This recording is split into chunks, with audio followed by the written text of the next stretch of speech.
아이가 보여주는 무의식적인 행동에도 부모는 그것이 의도가 있다고 생각하고 민감하게 대처해 주는 것입니다. 그래야 아이가 자신이 왜 이런 행동을 했는지 인지하고 감정을 배워갈 수 있습니다.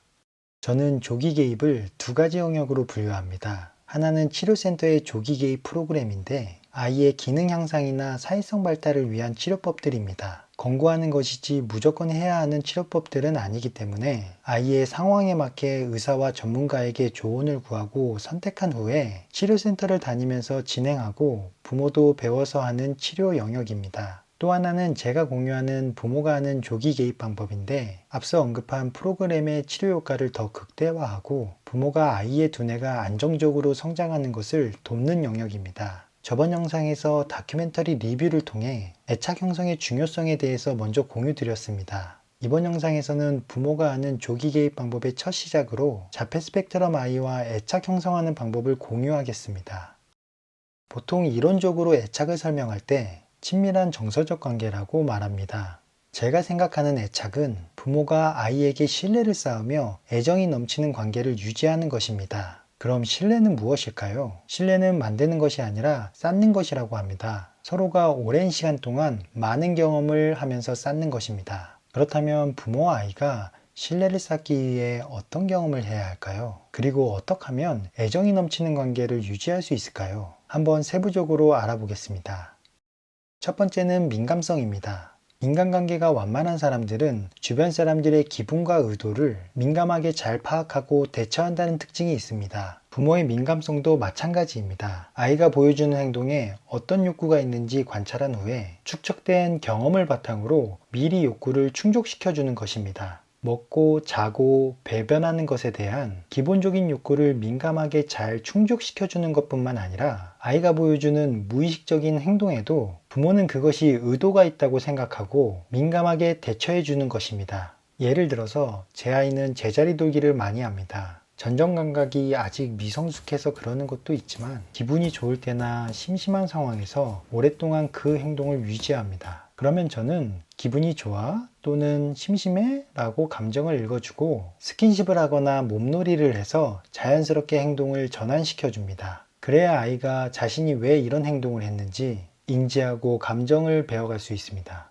민감한 것은 감정적으로 예민한 것과는 다른 것입니다. 부모가 민감성을 올리기 위해서는 먼저 자신의 상태를 의식하고 객관적으로 읽어낼 수 있어야 합니다. 즉, 메타인지가 가능해야 됩니다. 자신의 상태와 욕구부터 의식적으로 잘 알려고 노력해야 아이를 관찰하고 아이의 숨겨진 욕구를 잘 파악할 수 있습니다. 이것이 바로 부모와 자식 관계의 기초라고 볼 수 있습니다.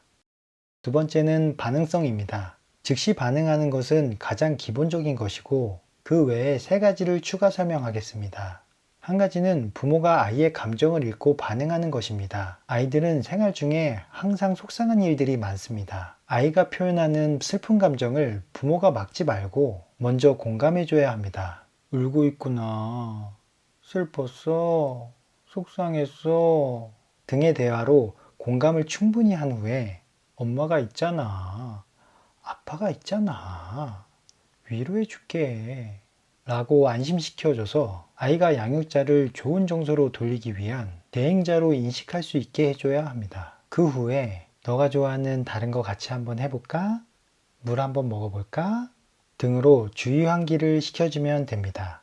그리고 또 하나는 부모가 자신의 감정을 표현해서 반응하는 것입니다. 아이가 위험한 행동을 계속하는 상황에서 안 돼! 라는 말 대신 이거 계속하면 엄마가 속상해 라고 표현하는 것입니다. 평소에 부모에게 속상했어 라는 감정 공감을 많이 받은 아이는 부모의 이런 감정 표현을 조금씩 이해합니다. 또 다른 상황에서 아이의 의도나 욕구가 파악이 안 될 때 아이가 떼를 부린다면 엄마도 네가 원하는 것을 해주고 싶어. 그런데 알 수가 없어서 참 속상해 라는 식의 감정 표현을 솔직하게 해주는 것입니다. 그러고 나서 너가 어떻게 하면 웃을까? 너가 무엇을 해야 즐거울까? 라고 말해서 긍정적으로 감정 전환을 시도해야 합니다. 그래야 아이가 자신과 부모의 감정을 별개로 보고 사람 간의 감정을 이해할 수 있는 기회가 생깁니다. 마지막 하나는 평소에 칭찬, 감탄사, 사랑 표현이 있는 반응을 생활화하는 것입니다. 사소한 것에도 칭찬을 많이 해줘서 자존감을 높여주고 수용 언어가 낮은 아이들에게는 감탄사를 자주 사용해서 긍정적인 분위기를 전달하는 것입니다. 그리고 부모가 아이에게 몸짓, 손짓, 말, 표정, 스킨십으로 부모의 사랑을 표현하며 반응하는 것입니다.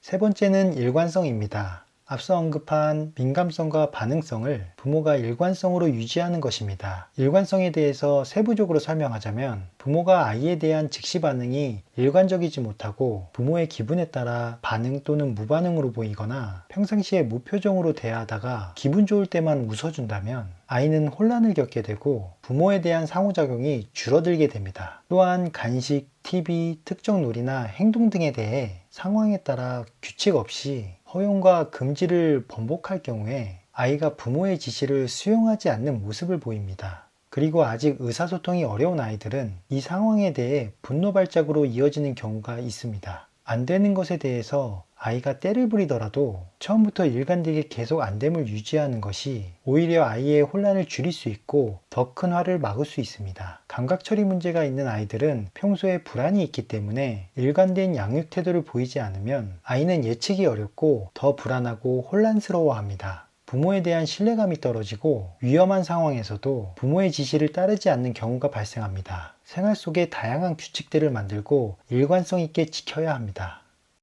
네 번째는 안정성입니다. 부모가 감정의 안정감이 떨어지고 부정적인 감정이 많다면 아이는 미러 뉴런을 통해 그 감정을 그대로 배워서 부모와 같은 상태가 됩니다. 또한 부모가 항상 무표정으로 한숨만 쉬고 있다면 아이는 어떠한 사회적 감정 표현도 배우지 못합니다. 그리고 생활 속에 다양한 규칙들을 만들고 일관성 있게 지키는 상황에서 아이가 거부 반응이 있을 때도 오히려 부모가 감정을 잘 절제하고 차분하게 안정적으로 표현해야 합니다. 그런 부모의 절제된 감정과 의사 표현을 보고 아이가 사회적 의사소통 방법에 대해 배워갑니다. 우리는 보통 인간관계에서 감정 변화의 폭이 큰 사람과 부정적인 감정이 많은 사람을 신뢰하지 않습니다. 그리고 그 사람과 같이 있으면 불편한 감정을 느낍니다. 부모는 아이에게 편안하고 안정적인 감정을 느낄 수 있는 양육자여야 합니다. 그래야 어렵고 힘든 상황에서도 아이가 부모를 통해 정서적 안정감을 만들어갈 수 있습니다. 평소에 아이가 편안함과 안정감을 느끼는 상황이나 물건 등을 잘 파악하여 아이가 분노하고 불안함을 느끼는 상황에서 적절히 제공하고 앞으로 일어날 일들을 아이가 예측 가능할 수 있도록 상황마다 미리 이야기해 주는 것도 아이가 안정감을 느끼는 것에 도움이 됩니다. 그럼 자폐 스펙트럼 아이와 애착 형성이 원활하게 이루어졌을 때 나타나는 효과들은 어떤 것들이 있을까요? 첫 번째는 눈맞춤의 질적 개선이 이루어집니다. 훈련을 통해 눈맞춤을 할 경우 단순히 한번 보는 것이지 아이가 눈맞춤을 통해 호기심, 관심, 관찰을 보이는 모습이 나타나지는 않습니다. 애착 형성이 잘 되면 사물에 관심이 더 많은 아이가 부모에게 관심을 가지면서 안정적인 눈맞춤이 되고 나아가 부모의 얼굴에 나타나는 감정을 읽습니다. 제가 초기에 잘 몰랐을 때 아이의 눈맞춤을 이끌어내려고 제 얼굴에 스티커도 붙여보고 아이가 제 눈을 봐야 간식을 줬습니다. 그리고 매일 바닥을 기어다니면서 눈높이를 맞추려고 노력했습니다. 하지만 호명 반응과 다르게 눈맞춤은 훈련의 영역이 아니라는 것을 애착 형성을 위해 노력하는 동안 깨달았습니다. 눈맞춤의 질은 아이가 사람을 관찰하고 행동 모방을 하며 인지 발달을 하는 과정에서 중요한 발달 영역입니다.